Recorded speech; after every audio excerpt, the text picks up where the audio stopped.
Students, मैं doctor Renuka Verma अपने channel botany ज्ञान में आपका फिर से वेलकम करती हूँ। आज जो हम टॉपिक पढ़ने जा रहे हैं वो है प्लांट वाटर रिलेशन, और ये जो टॉपिक है वो आरपीएससी असिस्टेंट प्रोफेसर बॉटनी के पेपर सेकंड की यूनिट फर्स्ट का पहला टॉपिक है।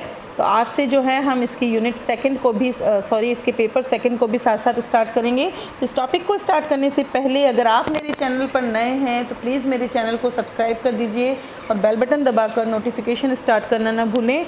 और अगर आपको लगता है कि मेरे वीडियोज़ हेल्पफुल हैं तो इन्हें लाइक एंड शेयर जरूर करें। तो स्टार्ट करते हैं आज का टॉपिक, प्लांट वाटर रिलेशन। तो सबसे पहले हमें ये पता होना चाहिए कि जो वाटर है उसकी क्या इम्पोर्टेंस है प्लांट लाइफ के अंदर। तो अगर हम कहें तो जितनी भी लिविंग सेल्स होती हैं उनका मेजर कंपोनेंट क्या होता है, वाटर होता है। ठीक है, और साथ ही साथ अगर हम कहें कि उसका जो प्रोटोप्लाज्म होता है उसमें 90% जो है वाटर प्रेजेंट होता है। जितनी भी बायोकेमिकल रिएक्शन एक सेल के अंदर होती हैं उनमें वाटर एक मीडियम की तरह काम करता है।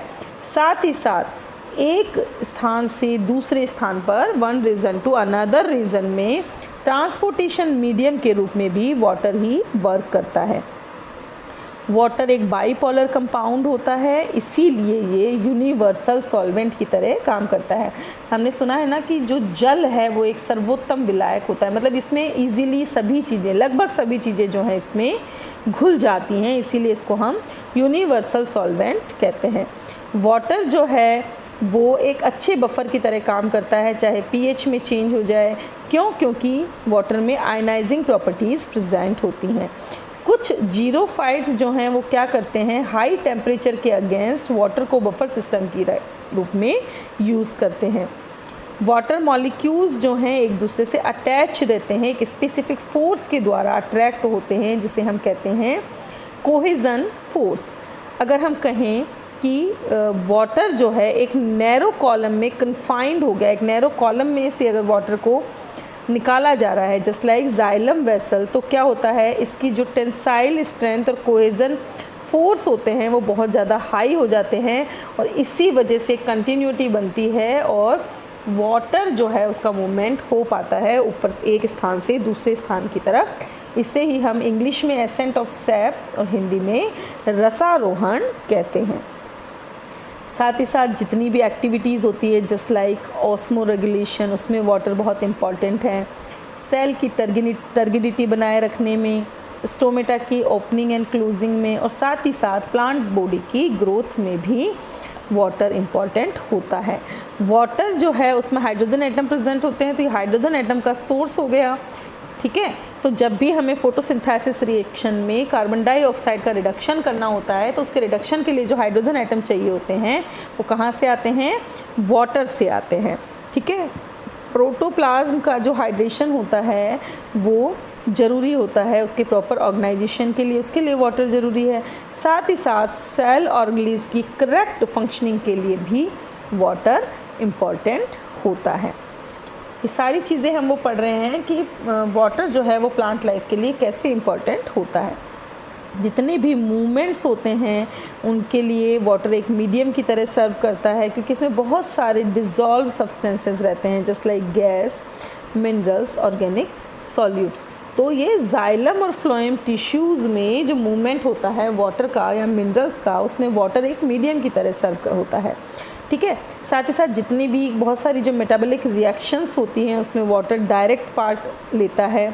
सेल में होने वाली रिएक्शंस जस्ट लाइक अगर हम कहें कि फोटोसिंथेसिस के दौरान जो वाटर का फोटोलिसिस होता है वो भी वाटर की प्रेजेंस में ही पॉसिबल हो पाता है।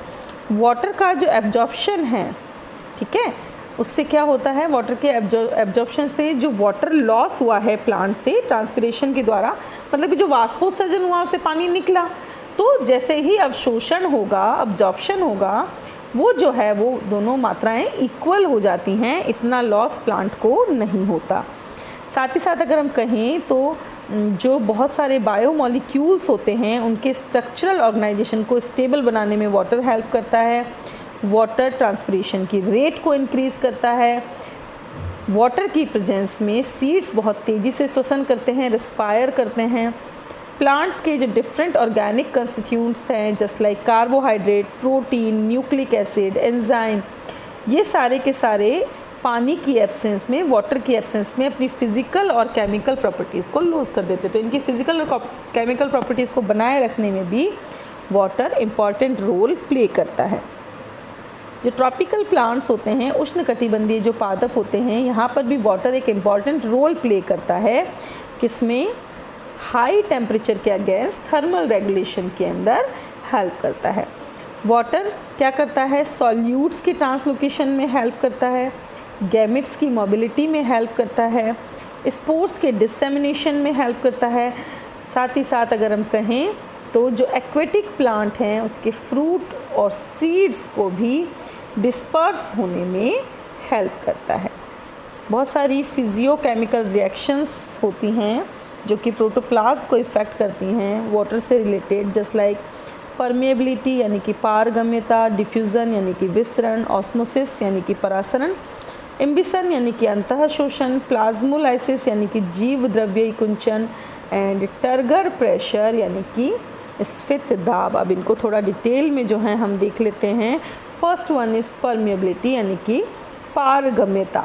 तो जो सेल मेम्ब्रेन होती है उससे कोई भी सॉल्यूट जो है वो ट्रांसपोर्ट होगा या नहीं होगा, ये डिपेंड करता है कि उस सेल मेम्ब्रेन की परमेबिलिटी या पारगम्यता कैसी है।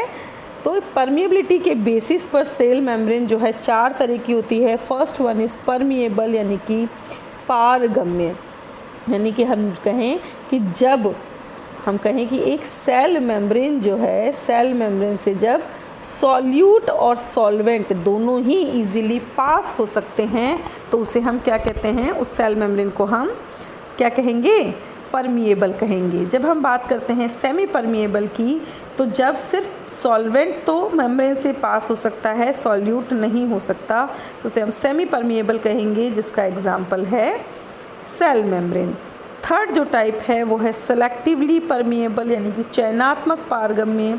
जब क्या होता है कि जो मेम्ब्रेन है उससे वाटर तो इजीली ट्रांसपोर्ट हो जाता है, वाटर के लिए तो मेम्ब्रेन परमिएबल होती है, लेकिन सॉल्यूट के लिए लेस परमिएबल होती है, तो उसके लिए हम कहते हैं कि वो सेलेक्टिवली परमिएबल है, just like plasma membrane. Impermeable चौथे टाइप का पारगम्यता है जिसे हम कहते हैं अपारगम्य। तो क्या होता है?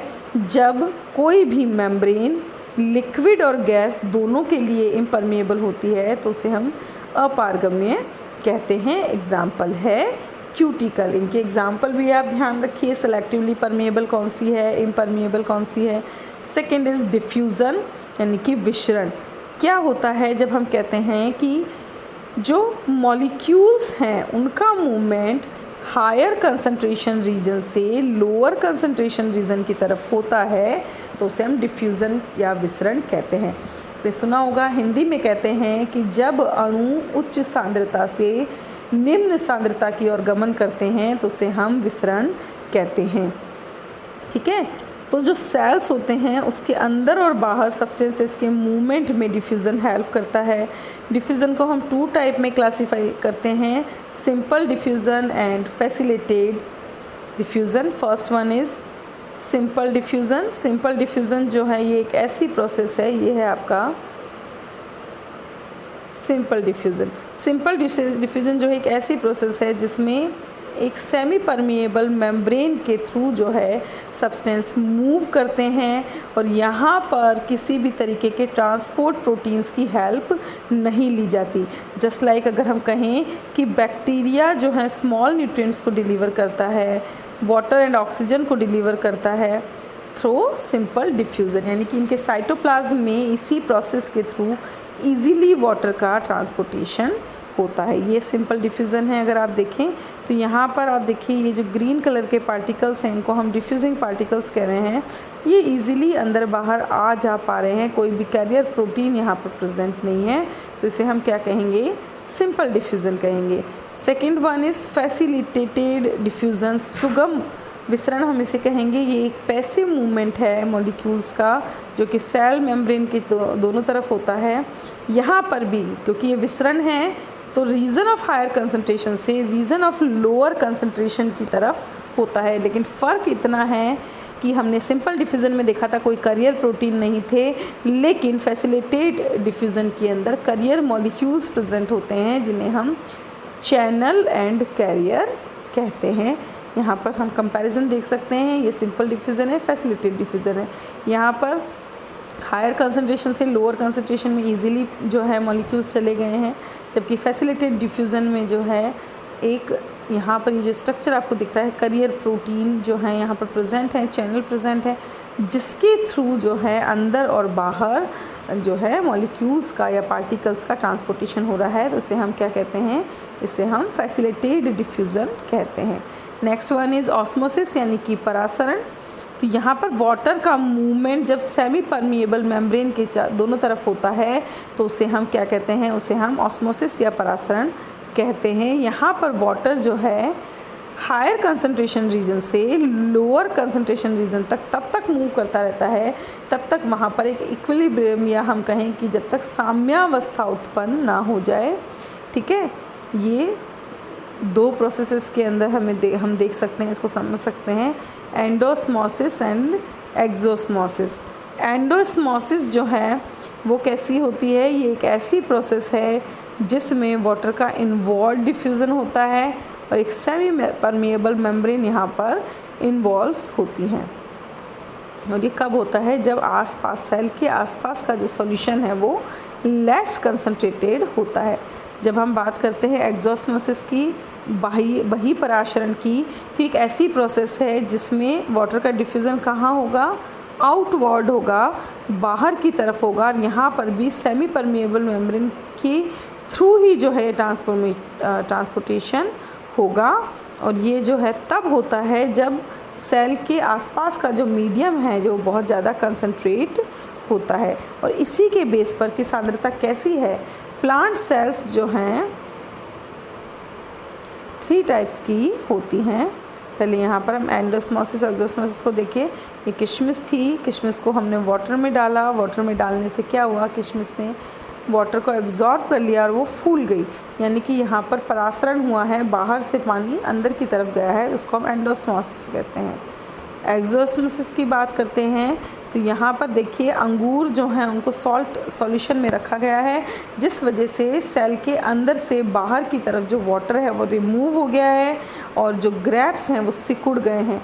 इसे हम कहते हैं एक्सोस्मोसिस यानी कि बहिर्परासरण।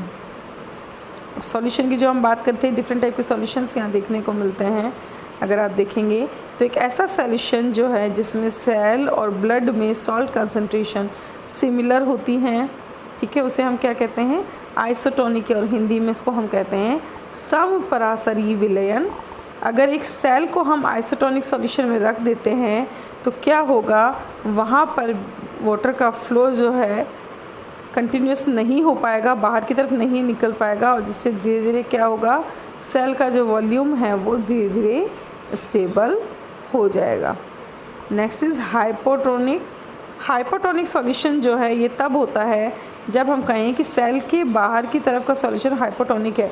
कब, जब हम ये कहें कि जो साइटोसोल है उसके अंदर जो सॉल्यूट हैं उसकी कंसंट्रेशन कैसी हो, लोअर हो। ऑस्मोटिक प्रेशर के कारण वाटर डिफ्यूज़ होता है सेल के अंदर, और सेल जो है उसको क्या करती है, सेल जो है फूल जाती है, मोटी हो जाती है, तो उसको हम हाइपोटोनिक या अतिपरासरी विलयन कहते हैं। और थर्ड वन जो है आपका हाइपरटोनिक। हाइपरटोनिक सॉल्यूशन में क्या होता है, इसमें बहुत ज़्यादा डिसॉल्व पार्टिकल्स प्रेजेंट होते हैं, just like salt, water electrolytes.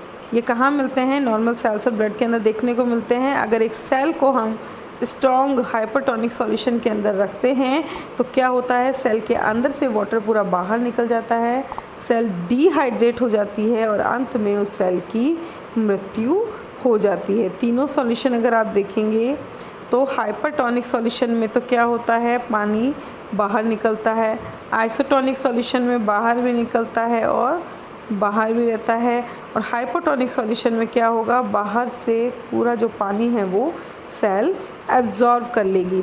तो हाइपोटोनिक सेल में हाइपोटोनिक कंडीशन में सेल टर्गिट होती है, हाइपरटोनिक में प्लाज्मोलाइज्ड होती है और आइसोटोनिक में थोड़ी सी फ्लैसिड होती है। नेक्स्ट वन इज़ एम्बिशन यानी कि अंतः शोषण।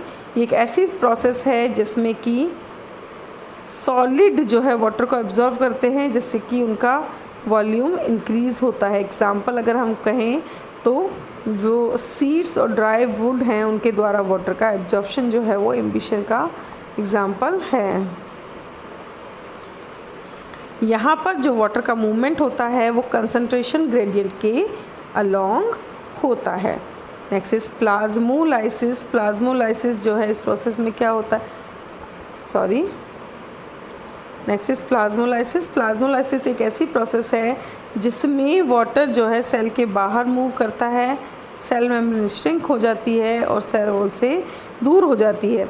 ये कब अकर होता है, जब जो सेल है प्लांट सेल उसको हम अगर हाइपरटोनिक सॉल्यूशन में रखते हैं तो ऐसी ही चीज़ें हमें देखने को मिलती है। वाटर का लॉस जो है साइटोप्लाज्म से और उसके बाद वैक्यूल के द्वारा होता है। यहाँ पे हम इस डायग्राम से प्लाज्मोलाइसिस को समझ सकते हैं। हमने प्लाज्मोलाइसिस का एक एक्सपेरिमेंट भी करके ग्रुप पर डाला हुआ है, चैनल पर डाला हुआ है, वो भी आप देख लीजिएगा। देखिए एक नॉर्मल सेल है जिसमें साइटोप्लाज्म कम्प्लीटली फैला हुआ है। जैसे ही आप सेल को हाइपरटोनिक सॉल्यूशन के अंदर रखते हैं तो क्या होगा, देखिए जो सेल वॉल से दूर होने लग जाती है सेल मेम्ब्रेन और बीच में ही धीरे धीरे डिहाइड्रेटेड होकर सेंटर के अंदर आ जाती है। तो अब इसको हम क्या कहेंगे, प्लाज्मोलाइज्ड सेल कहेंगे। नेक्स्ट इज टर्गर प्रेशर यानी कि स्फित दाब।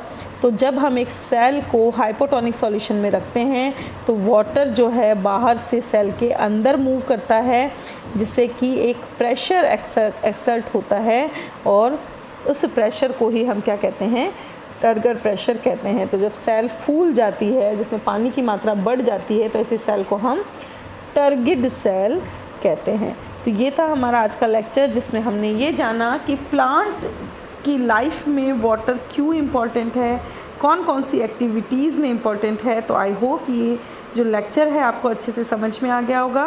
मिलते हैं नेक्स्ट लेक्चर में, तब तक बने रहे हमारे साथ। Thanks for watching and stay tune to botany Gyan for more informative videos. Thank you.